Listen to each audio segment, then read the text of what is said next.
এটি দুনিয়ার সবচেয়ে চালাক পাখি। এই পাখির বাসা বানানো দেখলে আপনি অবাক হয়ে যাবেন।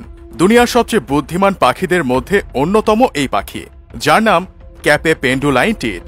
বুদ্ধিদীপ্ত উপায়ে বাসা তৈরির জন্য পাখিটি সবচেয়ে পরিচিত, কেননা এরা তাদের বাসা এমন পদ্ধতিতে বানায় যে বাসায় ঢুকে তাদের বাচ্চার কোনো ক্ষতি শিকারী প্রাণীরা করতে পারে না।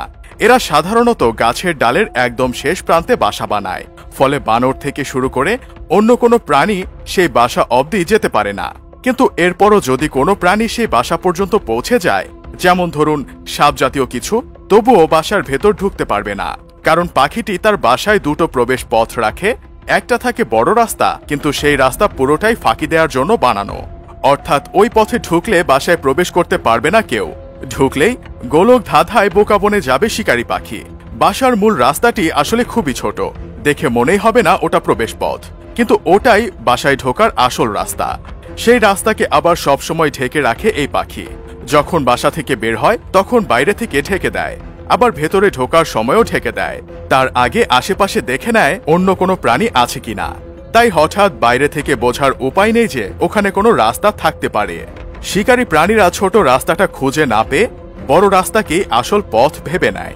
তাছাড়া ওই পাখি বাসা থেকে বেরিয়ে ছোট রাস্তা ঢেকে রাখার পাশাপাশি বড় রাস্তাটাকে আরো বড় করে সাজিয়ে রেখে যায়, ফলে সেই ফাঁদে পা দেয় সব প্রাণী। শেষ পর্যন্ত বাসায় আর প্রবেশ করতে পারে না। বিস্ময়কর বাসা বানানোর আরেক ওস্তাদ হচ্ছে বাবুই পাখি। এই পাখিকে শৈল্পিক ইঞ্জিনিয়ার বলা চলে।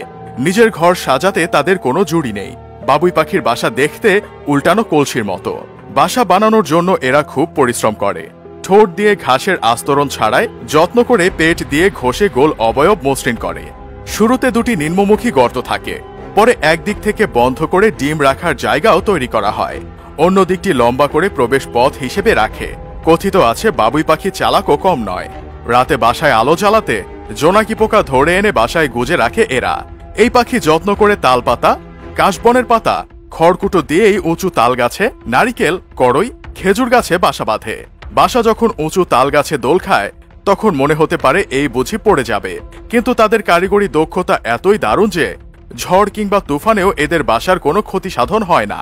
এরা সাধারণত খুঁটে খুঁটে বিভিন্ন ধরনের বীজ, ধান, ভাত, পোকা, ঘাস, ছোট উদ্ভিদের পাতা, ফুলের মধু, রেণু ইত্যাদি খেয়ে জীবন ধারণ করে।